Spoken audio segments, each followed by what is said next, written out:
RIIZE is certainly stirring up the K-pop scene with not one, but 4 big scandals. First up, Seunghoon of RIIZE caught heat for a livestream with TXT's soobin. He's seen seemingly shading soobin and referring to LE SSERAFIM's Eunchae possessively as our Eunchae, which didn't sit well with fans or netizens given the term's implications in Korean culture.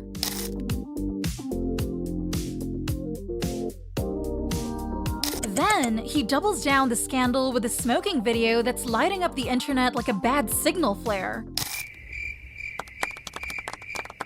And so, after Seunghoon brought scandals after scandals to RIIZE, their internal synergy is seemingly suffering. After the 2 scandals broke out, Seungchin was seen avoiding a handshake with Seunghoon during a festival performance, which deviated from the usual choreography. This incident, coupled with Seungchin's visibly tired expression, set tongues wagging and fueled speculation about intra-industry reactions to the ongoing controversies. To top off this scandal Sunday, RIIZE's TikTok hangout with QWER got people talking. Some side-eyeing SM Entertainment's call, others calling out the hate as just too much. Why? Because some of the QWER crew used to make content that's a bit, well, risque.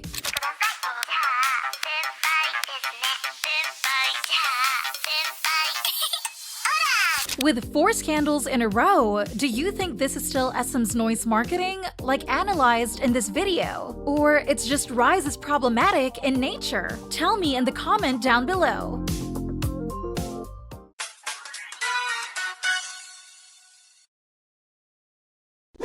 You know BTS, right? I mean, that question is stupid because who doesn't? Anyway, now there's gossip that maybe they're looking to shake things up with HYBE, as according to a now deleted report, all 7 members of BTS has sold all of their HYBE stock. We're talking about the possibility of them wanting more control over their music and careers. Pretty standard stuff when you get as big as BTS, honestly.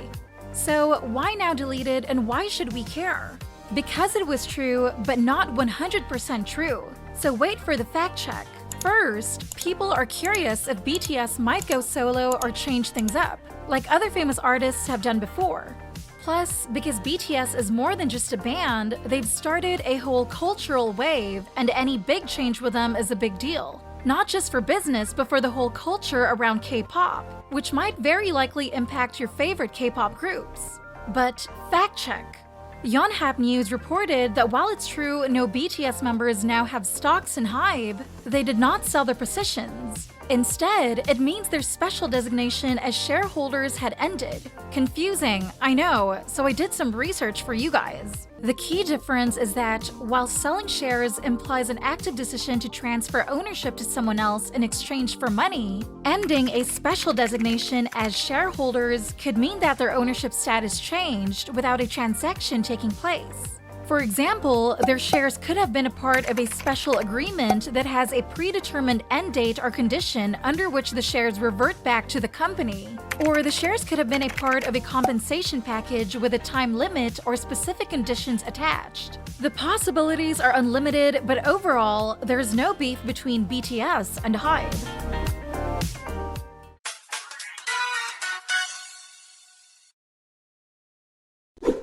Alright, let's get right into the thick of it with BLACKPINK and the swirling mysteries around their contracts with YG Entertainment. First off, BLACKPINK's contracts were up for renewal in August 2023, but YG's been avoiding giving the final word since forever. The fans, aka Blinks, are of course super annoyed and anxious, but I can't blame them, because it's like waiting for the drop in a BLACKPINK banger but the beat never hits. Then things got spicy. Lisa's manager, Alice Kang, updated on her LinkedIn that she no longer worked under YG since October. And next thing we know, Lisa's flying solo to Paris. Is it a solo trip, or is it a sign she's going solo? Meanwhile, Jennie's been busy trademarking Jennie Ruby Jane across 10 categories.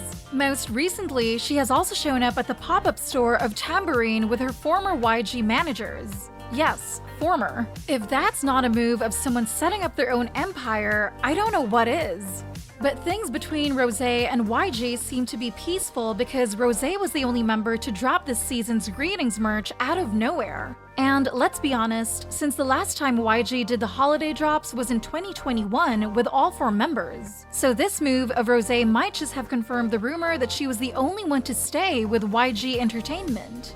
So who are renewing? Even now, YG is still saying the final word on contracts is coming, tied to some big investment decision, so the only thing we can do is read the tea leaves.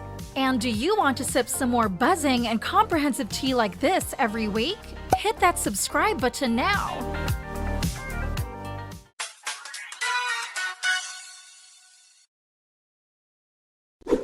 So, crush popped up on Sung Si-kyung's show and things got awkward fast. Sung Si-kyung threw out a comment saying something like, "Hey, crush shows that you can be an artist and also date an idol like Joy." 아이돌은 좋지만 너무 많고 다 아이돌만 하고 싶어 하니까. 그쵸.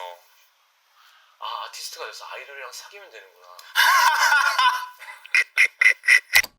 That might have been meant as a compliment, but it came off like Joy's just some kind of bonus for being an artist, right? Fans not happy. They're blasting Crush for laughing along and not shutting it down, saying Joy's no trophy, she's a superstar in her own right. The whole mess has sparked a bigger convo about how female idols get the short end of the stick in the industry. While the guys might brush it off, the women take heat for just about everything, especially their personal lives. The fans are rallying hard, demanding respect for Joy, and making it clear that she's more than a side note in someone else's story.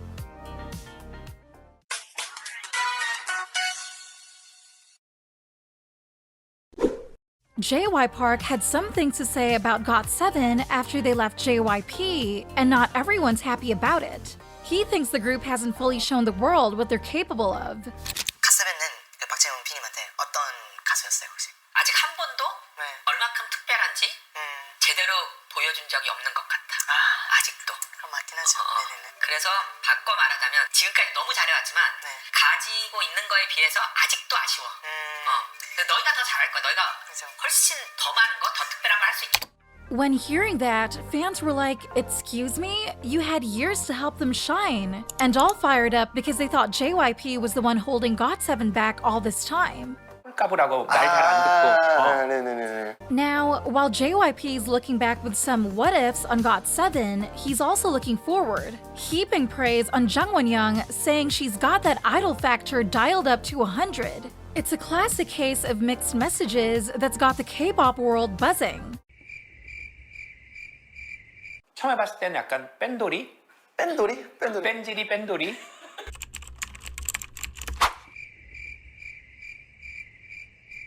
Flip the script and there's JYP singing praises for IVE's Jang Wonyoung. On the same show, he called her a true celebrity, talking about her idol mode and how she's living the idol life to the fullest. It's a hefty compliment coming from a guy who's seen the K-pop industry inside out. This kind of praise, especially for someone from the new generation of idols, shows JYP's admiration for Wonyoung's star quality and dedication to her craft. But Jang Wonyoung is also the most hated female idol of K-pop who can be criticized just for breathing and eating. Curious about the reason? Check this video out and I'll leave it in the upper left corner.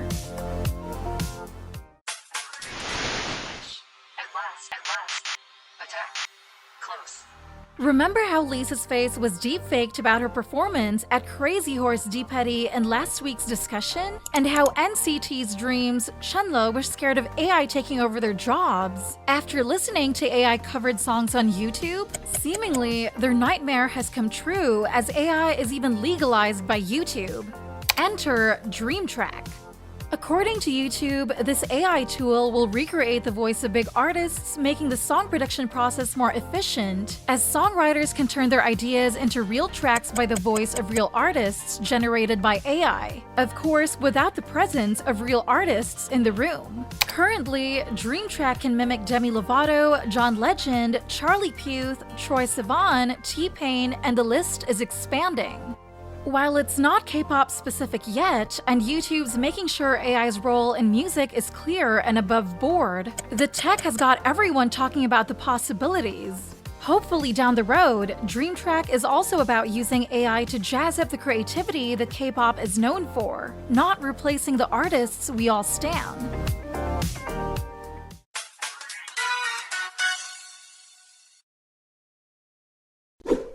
Back in the day, idols might throw a heart sign your way or drop a sweet message on social, but now, it's all about money treatment. Jungkook from BTS, he's out here flexing with gifts that have ARMY written all over them. After his M Countdown gig, he wasn't just handing out photo cards. He was gifting fans perfume sprinkled with real 24K gold flakes. That's Jungkook style, go big or go home, right? It's like idols are outdoing themselves to show love to their fans. We're talking about a major upgrade from the standard fan service. The game has changed, and fans are here for this VIP treatment, and so does youngji besides Jungkook. Lee Youngji, who's on another level of generosity not only to fans but also potential fans. After the CSAT, she's not just tweeting good job, she's dishing out Korean beef, fried chicken, Apple Watches, and bougie Italian dinners. She's making sure her fans eat good and flex tech like celebs. It's pretty wild how idols are upping their game to spoil fans rotten. What a time to be alive in K-pop land! Remember those videos you should check out about Jang Wonyoung being the most hated idol in K-pop history? And RIIZE might be the victim of noise marketing by SM? I'll leave them here so you don't have to waste time searching. Now, see you!